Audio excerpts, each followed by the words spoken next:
Live from Hazard, Kentucky, this is Jammin John's Wrestling News.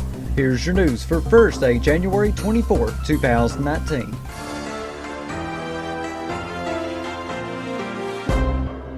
Dave Meltzer of F4WOnline.com is reporting that there is a very good chance that Ronda Rousey will be finishing up with WWE at Wrestlemania. The belief is that Rousey will be leaving because her long-term plans have been to start a family with husband Travis Browne. Meltzer noted that the working idea was for Rousey to start her WWE run at last year's Royal Rumble and finish up at this year's WrestleMania. However, Meltzer added that WWE could always make her a great offer to stay in similar fashion as to what's been done with Brock Lesnar over the years. Either way, Rousey would like to continue to remain affiliated with the company in some form. It's expected that Rousey will put over either Becky Lynch or Charlotte Flair in her final match, and it's speculated that WWE wants to do a triple threat match so both of them can get the rub from headlining WrestleMania with Rousey. Now, there is an update on this whole Ronda Rousey leaving WWE rumor. ProWrestlingSheet.com reported that Rousey apparently told WWE officials in November that she would likely take a break after WrestleMania.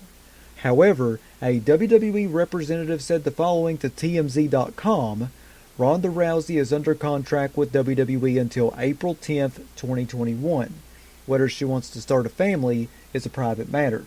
TMZ also noted the following: multiple sources connected to Ronda tell TMZ Sports she's super happy in her new career and isn't ready to pull the plug just yet. Earlier today, I heard from Bleacher Report on a notification on my phone that Ronda Rousey was supposed to be leaving the WWE. I thought that was really weird. I looked it up and seen Dave Meltzer had said it. Thought to myself, wow, this is pretty crazy, because she has said in interviews over the past couple of months that she wants to stay in the WWE for years to come and wrestle for WWE for years to come. Now we know that she is under contract until 2021, and if a WWE representative is saying that, then it's the truth. So Ronda Rousey's not leaving after WrestleMania this year. She can start a family, and I'm really happy that she's going to. I wish her and Travis the best of luck on that. But she is under contract until April 10th, 2021. I just wanted to clear that up, let you guys know an update on that. So that is what's happening. Dave Meltzer of F4WOnline.com also noted that the WWE talents have been told that once the new USA and Fox television deals begin, new contracts will be way up from past deals.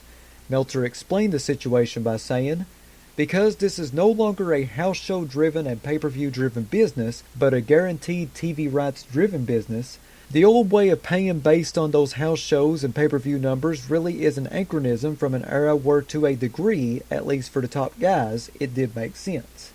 Even now you've got a downside, but the chance if you are used well to beat that number. Meltzer also added that new contracts could be like sports leagues, where the amount of money that the talent signed for would be what they make with a few bonus exceptions. PWInsider.com is reporting that Abyss and Sanjay Dutt are being hired for behind-the-scenes roles in WWE and will not be in-ring performers.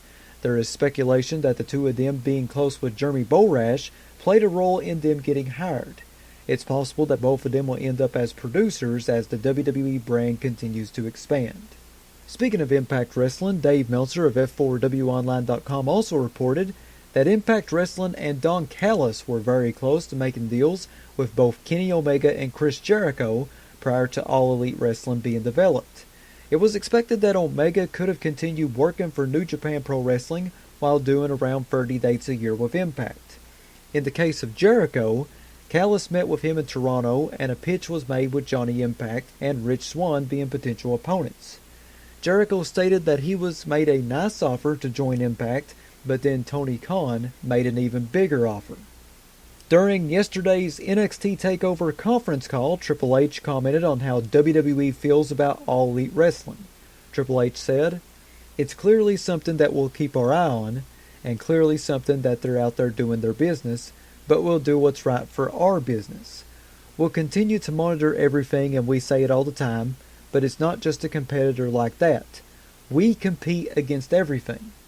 When you're a content provider, you compete against everything, including sleep and everything else." Thanks to CagesideSeats.com for the quote. The Royal Rumble Go Home Edition of WWE Raw drew 2.462 million viewers, which was down from last week's 2.722 million viewers. Raw 25, which aired 1 year ago, drew 4.530 million viewers. Here are the hourly numbers. Hour number 1, 2.840 million viewers. Hour number 2, 2.403 million viewers. And hour number 3, 2.143 million viewers. Dave Meltzer noted that Andrade Cien could possibly be pushed as the next big Latin babyface superstar in WWE. Meltzer said the following about a possible direction by saying, "While not a sure thing, the direction looks to be that Mysterio and Andrade Cien end their program as a babyface tag team, with Andrade getting the rub from Mysterio as part of strengthening of the tag team division." Dave Meltzer also reported that the contracts for Matt and Jeff Hardy expire around WrestleMania 35. However, the 2-year deal has a third-year option, which includes a sustainable pay raise in the third year, and it's believed that WWE will pick up on the option. And finally, here on Jammin John's Wrestling News, Daniel Bryan has called out Chase Field, the stadium that will be hosting this year's Royal Rumble pay-per-view, for the release of the Royal Rumble Burger. It all started on Twitter when Chase Field tweeted a photo of the Royal Rumble Burger and wrote underneath the photo, "Meet the Royal Rumble Burger. We put an 18-ounce pork bratwurst patty on a toasted onion roll. Then we added cheddar cheese, smoked bacon, crispy coleslaw, fried onions, and barbecue, and then topped it with fried mac and cheese wedges. It will be available Sunday at the Royal Rumble."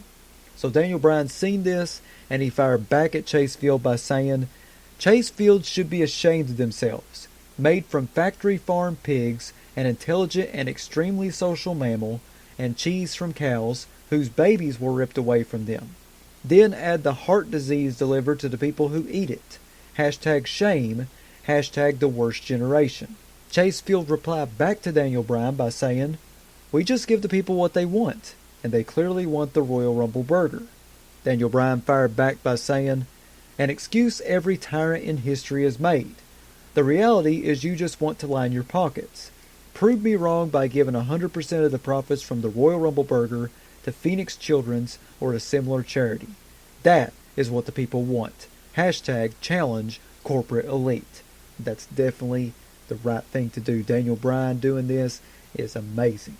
Thank you, Daniel Bryan, for saying that. That is your news for Thursday, January 24th, 2019. I would like to apologize to all of you for not doing a couple of episodes of the Wrestling News. I just started a new antibiotic for my abscessed tooth.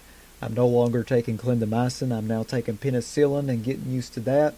So I've been sleeping a lot and just not really feeling like doing anything, just lethargic, but trying to get back into the groove, trying to get myself back on track. So sorry that I did not do those episodes, but I'm back now. Check back here tomorrow for another Jammin John's Wrestling News Flash Briefing on Amazon Alexa devices, Spotify, YouTube, Stitcher, and iTunes. Follow me on Twitter at John Caldwell, JONCOLWELL. Follow me on Instagram, The Jammin John. If you'd like to sponsor Jammin John's Wrestling News or your wrestling promotion, wanting to get your next big event out, you can email me, jzcaldwell@gmail.com. That's JZCOLWELL@gmail.com.